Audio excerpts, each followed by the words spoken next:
அஸ்ஸலாமு அலைக்கும் ஃப்ரெண்ட்ஸ், எல்லோரும் எப்படி இருக்கீங்க? எல்லோரும் நல்லா இருப்பீங்க நம்புகிறேன். இந்த வீடியோவில் நம்ம ஸ்டெம் ஸ்டிச் எப்படி போடுறதுன்னு தான் பார்க்க போகிறோம். நம்ம சிலபஸ் படி இது வந்து 6th ஸ்டிச், ஓகேங்களா? இப்போ எப்போதும் போல் சரி த்ரெட்டை நாட் போட்டுக்கோங்க. நாட் போட்டுட்டு ஊசியை கீழாப்பில் விட்டு சரி த்ரெட்டை மேலே எடுத்துப்போம். மேலே எடுத்துகிட்டு நம்ம பேக் ஸ்டிச் போடுவோம் இல்லையா, அதே மாதிரி பேக் ஸ்டிச் போட்டுக்கோங்க. பேக் ஸ்டிச் போட்டுட்டு இப்போ வந்து லென்த்தாக ஒரு செயின் போட்டுக்கோங்க, சரிங்களா? லென்த்தாக ஒரு செயின் போட்டுட்டு அதுக்கப்புறமா மேலாப்பில் நம்ம எடுக்கணும்.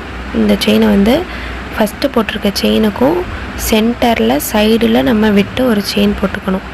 போட்டுட்டு இப்படி இழுத்திங்கன்னா நடுவில் ஒரு நாட்டு விழுகும். நாட்டு விழுந்திருக்கு பார்த்தீங்களா? இப்போ இந்த நாட்டை வந்து மார்க்காக வச்சுக்கோங்க. இப்போ வந்து ஒரு செயின் போட்டுக்கோங்க லென்த்தாக. அதுக்கப்புறம் இப்படி சைடில் இழுத்து இந்த நாட்டுக்கும் பக்கத்துலேயே ஒரு செயின் போட்டுக்கோங்க. அவ்வளோதாங்க. திரும்பி ஒரு நாட்டு விழுதுங்களா, இந்த மாதிரி தான். இதுதாங்க வந்து without lock stitch stem stitch, ஓகேங்களா? இதில் வந்து நம்ம லாக் ஸ்டிச் போடாத ஸ்டெம் ஸ்டிச், ஓகேங்களா? இதில் வந்து 2 டைப்ஸ் இருக்குது, with lock stitch and without lock stitch. இப்போ நம்ம பார்க்குறது வந்து வித்தவுட் லாக் ஸ்டிச். நெக்ஸ்ட்டு வந்து நான் வந்து சில்க் த்ரெட்டில் வந்து வித் லாக் ஸ்டிச் வந்து போட்டு காமிக்கிறேன். இதே மாதிரி தான் நம்ம வந்து போட்டுட்டு வரணும். அதே மாதிரி ஃபஸ்ட்டு ஒரு லென்த்தாக செயின் எடுத்துக்கோங்க. அப்புறம் வந்து சைடில் விட்டு சின்ன செயின் போட்டுக்கோங்க. அவ்வளோதான். அந்த நாட்டுக்கும் பக்கத்துலே ஒட்டினாப்பில் போடணும். கொஞ்சம் விரிவாக போட்டுறாதீங்க, தள்ளி போட்டுறாதீங்க. தள்ளி போட்டிங்கன்னா ஒரு மாதிரி விரிஞ்ச மாதிரி இருக்கும், பார்க்க நல்லா இருக்காது. அதனால் நம்ம இந்த மாதிரி தான் நம்ம போடணும். பக்கத்தில் போட்டிருக்கிறது நான் ஃபஸ்ட்டு போட்டது.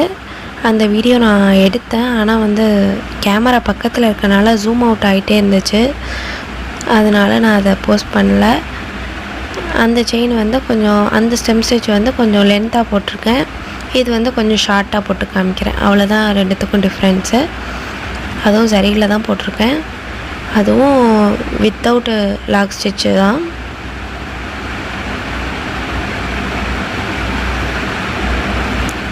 கேமரா பக்கத்தில் இருக்கிறனால என்னால் ஸ்ட்ரெயிட்டாக போட முடில. நீடில் ஸ்ட்ரெயிட்டாக வச்சு நீங்கள் வந்து ஸ்ட்ரெயிட்டாக போட்டு பழகிக்கோங்க, சரிங்களா? பிகினராக இருக்கிறப்ப நம்ம வந்து சைடெல்லாம் போட்டு திருப்பிக்கிட்டே இருப்போம். நம்ம எடுக்கிறதுக்காக, அந்த த்ரெட்டை எடுக்கிறதுக்கு ரொம்ப போராடுவோம் வெளியில் எடுக்கிறதுக்கு.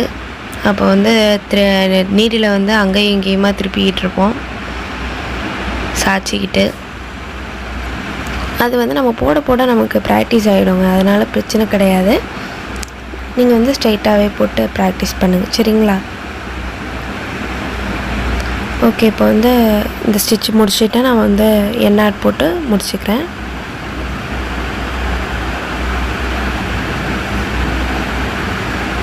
எண்ணாட் போடுறப்ப பார்த்து போடுங்க. எப்போதும் நான் சொல்கிறது தான். நல்லா நாட்டு விழுந்துருச்சான்னு பார்த்துட்டு அதுக்கப்புறமா இழுத்திங்கன்னா அப்புறம் ஃபுல்லாக நம்ம போட்டதெல்லாம் வேஸ்ட் ஆகிடும், எல்லாம் வந்துடும். ஓகே, நெக்ஸ்ட்டு வந்து நம்ம சில்க் த்ரெட்டில் எப்படி போடுறதுன்னு பார்ப்போம். எப்போதும் போல் சில்க் த்ரெட்டை வந்து ரெண்டு த்ரெட்டாக எடுத்துக்கோங்க, சரிங்களா? உங்கள்கிட்ட 2 த்ரெட்டு இருந்துச்சுன்னா அந்த 2 த்ரெட்டோட எண்டையும் இந்த மாதிரி நாட் போட்டு சேர்த்து வச்சுக்கோங்க.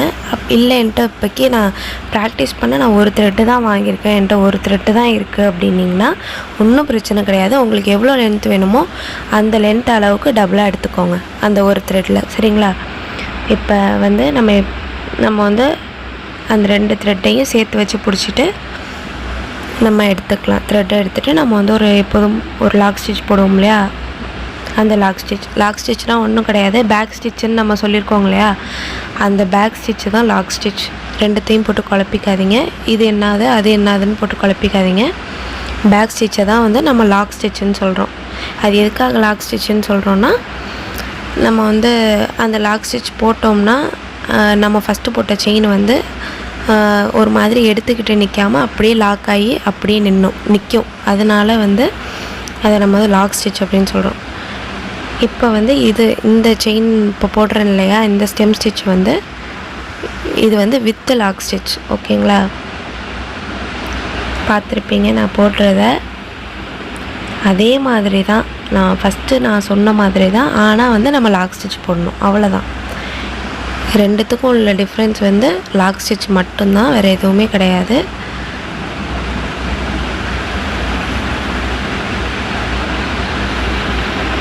இதுக்கு முன்னாடி நம்ம நிறைய வீடியோஸ் போட்டிருக்கோம்.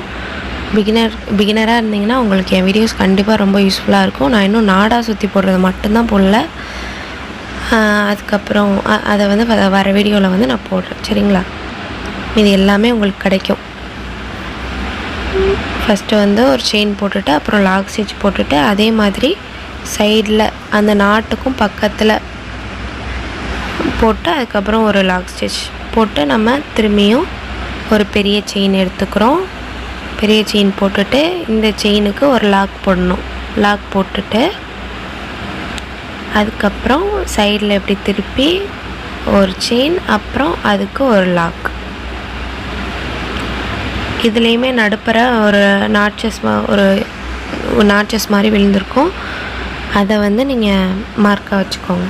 ரெண்டுமே சேம் மெத்தட் தான். என்ன டிஃப்ரென்ஸ்னால் அந்த லாக் மட்டும்தான் டிஃப்ரென்ஸ், வேறு ஒன்றும் கிடையாது. இதில் லாக் போடுறோம், அதில் லாக் போடலை, அவ்வளோதான்.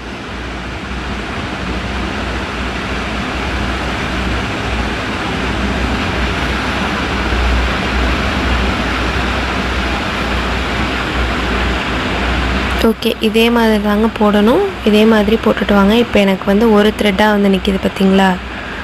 நான் உள்ற விட்டு எடுக்கிறப்ப எனக்கு ஒரு த்ரெட்டாக வந்துடுச்சு. அதனால் நான் வந்து அதை திரும்பி எடுத்துகிட்டு திரும்பியும் ஃபஸ்ட்லேருந்து போடுறேன். அந்த இப்போ நம்ம போட்ட செயினை வந்து எடுத்துகிட்டு இதுக்கு முன்னாடி உள்ள செயின்லேருந்து போடுறேன். ஃபஸ்ட்லேருந்துனா நம்ம ஃபுல் செயினையும் நம்ம அவுத்துட்டு போடக்கூடாது. நம்ம இப்போ போட்டோம் இல்லையா, அந்த செயினை மட்டும் நான் எடுத்துகிட்டு இதுக்கு முன்னாடி உள்ள செயின்லேருந்து நான் எடுத்து போட்டுக்கிறேன். இதே மாதிரி தான் நம்ம போட்டுட்டு வரணும்.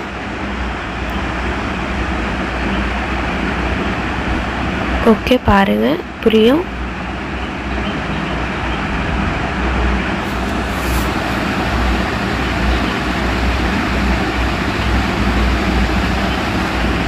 இதுக்கு முன்னாடி உள்ள வீடியோஸில் வந்து நான் எப்படி அந்த ஆரி நீடிலுக்கு நான் த்ரெட்டு எப்படி சுற்றுறது அப்படின்றதெல்லாம் நான் போட்டிருக்கேன்.